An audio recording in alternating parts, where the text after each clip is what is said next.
What's up everyone, I'm CallumOnToast, and in today's video I'm going to be showcasing some battles in the Open Great League submitted to the channel by Mario Plumber 014, who's using a Pokemon that quite frankly I didn't even realise was Great League eligible until a couple of weeks ago when they mentioned it in the comments of one of my videos, and that Pokemon is Regidrago. Now this Pokemon is only obtainable through trades and requires low friendship for the IVs to go down low enough, similar to how I obtained my Great League Rayquaza.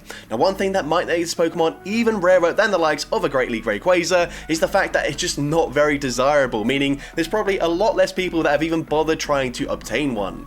Now whilst this legendary dragon type Pokemon also learns Breaking Swipe, that's really the only thing it has going for it, because unfortunately it only learns non-stab bite as the fast move, which is absolutely horrific for energy generation, and whilst it does have access to other charge attacks, the only non-dragon coverage that it learns is Hyper Beam, and there is just literally zero chance that it reaches a Hyper Beam with bite for the fast move. Anyways, this trainer is pairing it with Malamar and another spicy dragon type Pokemon in Nargonadel. So with that being said, let's just get into the question of the day. What's the rarest Pokemon you have built for the Open Great League? Let me know in the comment section down below, and with that being said, let's get into the battles now. Alright, so go into the first battle, leading Malamar into Bastiodon. So this is a positive matchup for us, I assume, since we do have access to double super effective superpower. However, if we do go for that straight away and the opponent shields, the next superpower is going to deal less damage. So we actually bait with a foul play, grabbing a shield from the opponent here. At this point, I would definitely match shields because we can make it to 2 more superpowers, but actually no, we're going to no shield that. We can still hang on, we're going to farm up 2 back-to-back superpowers. However, the opponent makes a brilliant catch there,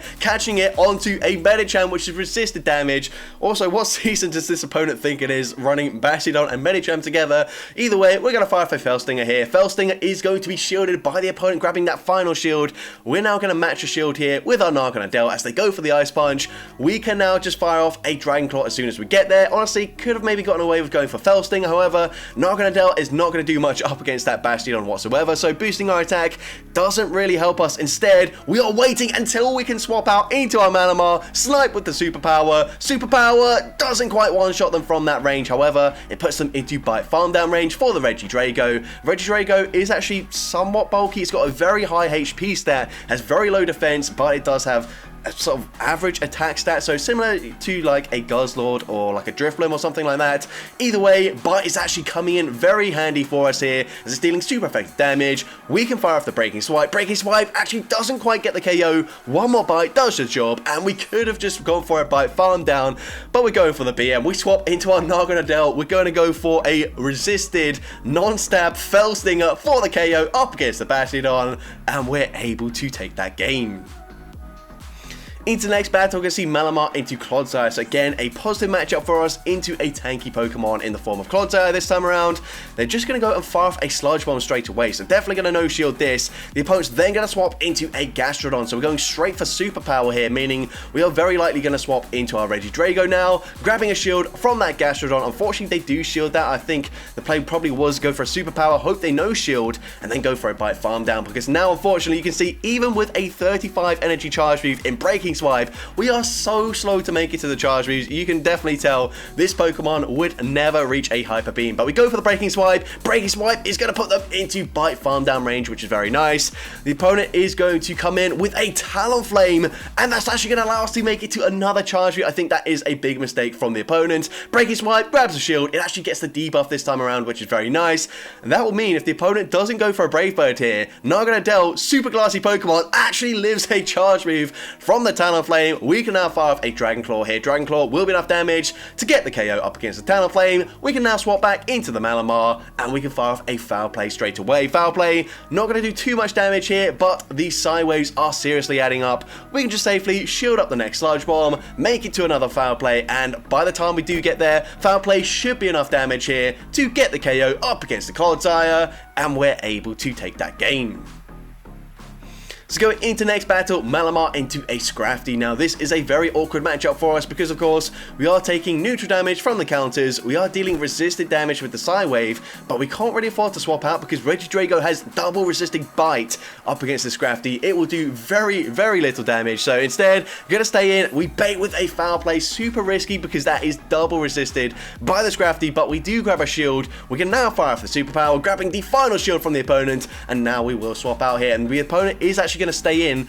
They are boosted, they're going to fire off a charge move, and the opponent goes for another power-up punch. So at this point, we're just going to fire off a Dragon Claw straight away. We need to get rid of this Scrafty before they do reach a double boosted charge move. So we get the KO there. They actually come in with a Azumarill, and this is perfectly fine with us. We're resisting the bubble damage. We can go for a Fell Stinger. Fell Stinger, not going to do much damage, but it will boost up our attack. And at this point, honestly, I'll commit one shield and go for a full farm down. However, we're actually going to go and fire off another Fell Stinger. I don't really see the point in that just because, of course, it's not going to do much damage. And now they can swap out. We might not even reach another charge move, but the opponent's going to swap into Quagsire, and we are just barely able to make it to a double boosted Dragon Claw. Dragon Claw is going to do huge damage up against the Quagsire. I think we come in with the Malamar. We just force them to throw, although the opponent does actually overfarm a little bit here. The opponent's going to go and fire off the Arquitell. Arquitell gets the KO. We come in with the Regidrago, and the opponent does reach another charge move. So at this point, of course, got no shields remaining. The opponent full sends the Stone Edge. It does big damage, but we get the Bite Farm down, and we've only got resistant moves to throw. However, from this range, a Breaking Swipe, even double resisted, should be enough to take out Azumarill, and we're able to take that game. So into the next battle, we're going to see a Steelix in the lead. So of course they are running Thunder Fang as the fast move. We are going to no shield this. Could just be a Psychic Fangs actually, and it is. That's triple resisted, so that's a great call for us. We can now fire off a Foul Play once again, not wanting to debuff our attack and our defense, and we grab a shield once again. So that's great for us. We're now going to fire off the Superpower here, and if they are just running Psychic Fangs, then we probably don't even need to shield this either. So we are going to let this go through. The opponent actually goes for a Breaking Swipe. So they had Breaking Swipe the whole time. They just chose not to go for it for some reason in that first instance. But now we're going to come in with our Regidrago. Unfortunately, Breaking Swipe is going to hit fairly hard here, and the opponent does go for the Breaking Swipe. And actually, no, were they running Dragon Tail the entire time?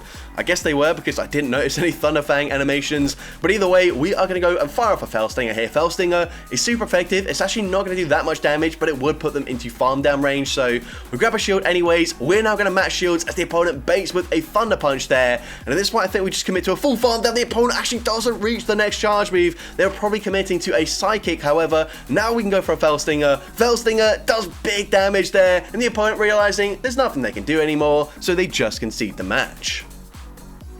Into the next battle, we see Greninja in the lead this time around, and they are running a Halloween hat, which is cool to see. We are going to no shield the first charge move as the opponent is going to go and bait with a Night Slash, which is perfectly fine with us. We're now going to fire off a Superpower, and then again, probably going to swap into our Nargonadel. And again, Bite just not really that useful for us because, again, it's going to be resisted by the opponent's lead Pokemon. But we're going to no shield here. The opponent actually goes for a Hydro Cannon, which does do slightly more damage than a Night Slash. They then swap into Skeleturge. We are baiting with a double resisted Fell Stinger. I don't think that was the play. However, since we've baited with a double resisted move, the opponent might no shield this, and they do. That does big damage. We can now come in with the Malamar, and we are going to shield this up as the opponent goes for a Disarming Voice.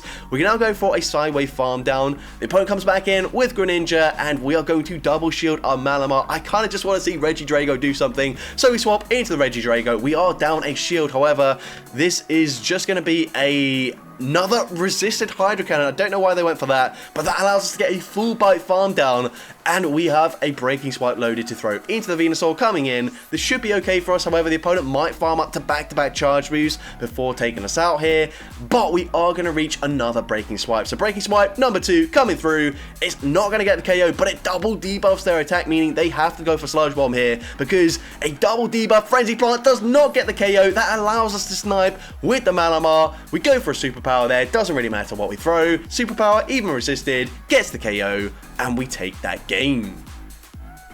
Into next battle, amazing lead for us as we see a Hypno. The opponent's going to say swap into Typhlosion.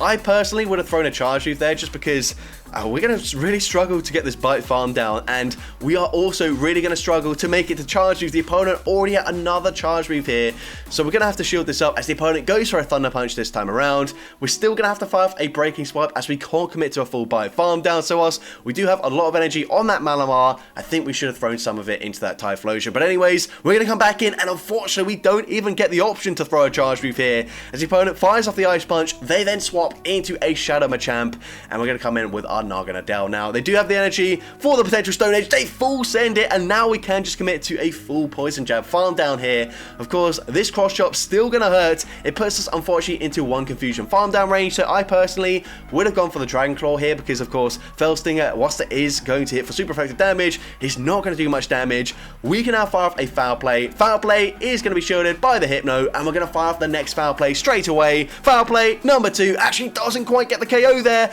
And oh no, the opponent does reach a last second charge move, but Ice Punch actually doesn't get the KO despite getting buffed this season, and we are able to sideway farm them down to take that game. So we got a little bit lucky with that battle, but into the next battle, we're going to see more Peko in the lead. So we are going to no-shield the first charge move, or we will not quite get the one-shot, which is good news for us. The opponent's then going to swap into a Ninetales, so we are going to go fire off the Foul Play. Foul Play is going to be no-shielded. Now we can come in with the Narganadel and probably commit one shield. Actually, nope, we're not even going to shield this. It will just be a Weather Ball. Weather Ball is resisted. However, it does get us deep into the yellow health range. We can get that Poison Jab farm down, though, and let's see what the opponent wants to do. The opponent's going to come back in with the more Peko. We're going straight for the Fell Stinger. Fell Stinger probably is the right move this time because, of course, the opponent probably going to shield anyways. More Peko, very glassy. And Fell Stinger now going to do even more damage. Going to boost up our attack once again, and it will put them into just Poison Jab farm down range. So at this point, we are definitely going to shield. The opponent goes for the Aura Wheel there, and they are going to swap into a Victory Bell, non-shadow, but we can go for a Dragon Claw. Dragon Claw does huge damage. We get the Poison Jab farm down. I personally would have stayed in there just because we were already double boosted. A single Poison Jab would have done huge damage, but the opponent concedes the match anyways after seeing our Regidrago, and we're able to take that game. Into the next battle, we're going to see a Starmie in the lead, so this is a positive matchup for us. However, they will pace the same to the Surf as we pace to our Foul Play, so they're going to go for a Surf there. We are at least triple resisting the side wave damage, so they will need a second charge move to get the KO, but I assume Starmie probably wins CMP in this matchup, so you can see we are always over farming by one side wave, and it looks like it's backfired for us. Well, actually, never mind, we just didn't throw the charge route at all there, but we can now go for a Foul Play. We're actually going to go for a sneaky undercharge there, just in case they did no shield that, looking to get a farm down, but we're now going to swap, catch the next Surf onto our Regidrago, and the opponent's going to come in with a Shadow for Alligator. So at this point, even though we did have an energy advantage, we're still outpaced to the charge move before we make it to a Breaking Swipe. We actually don't go down there, but we still don't make it to the Breaking Swipe. So now, going to come in with our Narganadel here, and because we didn't reach a charge move, and because they were able to farm us down, I'm not certain if we can go for a full Poison Jab farm down. So we play it safe. We actually fire off the Fell Stinger here. Fell Stinger will, of course, get the KO up against the Alligator. We've now boosted our attack, so if they come back in with the Starmie, we can actually go for a Poison Jab farm down, and they come in with a Shadow Annihilate, so this is going to do huge damage here. Dragon Claw does big damage. We can swap back into our Malamar, fire off the Foul Play straight away, and Foul Play will, of course, be enough damage to take out the Shadow Annihilate, and we're able to take that game. Now going into the final battle of this video, leading Malamar into a Primeape. So this is a fairly neutral matchup for us actually, just because of course they can boost up their attack or potentially nuke us with a close combat. So we're going to shield, it's just an Ice Punch there. They then swap into a Marowak. So again, firing off the superpower here, maybe expecting the opponent to no shield the first move, but nope, they do shield that. We're now going to swap into our Regidrago. I just don't think we're going to be able to maintain alignment here. So the opponent fires off the Rock Slide. I guess alignment doesn't really matter too much because we do have Narganadel, which can deal with that Primeape if we have at least even shields, but we're going to shield up the Bone Club here. We are now down shields. We're firing off the Breaking Swipe. Honestly, we'd probably prefer if the opponent shields this, and the opponent does shield. We don't get the debuff, however, which is definitely not ideal. We're now going to come in with the Malamar, and again, we don't even have the option to view our charge moves. I don't think we had the energy anyway, so it doesn't really matter, but still very frustrating. The opponent's going to swap into a Water Gun Pelipper, and this is actually fine for us. We can come in with Narganadel, fire off the Dragon Claw straight away. The opponent, if they commit to a Hurricane, they're not going to get there, so we get that full farm down. They come back in with the Primeape. Narganadel can fire off another Dragon Claw. Dragon Claw, of course, will KO the Primeape from that range, and we can just commit to a Poison Jab farm down up against the Marowak, so the opponent concedes the match. So that's going to be it for today's video. If you did enjoy it, please make sure you leave a like, leave a comment letting me know, and as well, don't forget to respond to the question of the day if you haven't done so already. And if you want to see more content like this in the future, make sure you hit that subscribe button and turn on post notifications. That way you'll be notified whenever I upload a new video. And if you want to take your support even further, you can now become a channel member with perks including early access to new videos, shoutouts at the end of each video, custom loyalty badges, and custom emojis to use in the comments. I want to say a massive thank you to everyone that has already become a channel member. Your support is greatly appreciated, and with that being said, thank you all so much for watching today's video, and I hope you have a great rest of your day.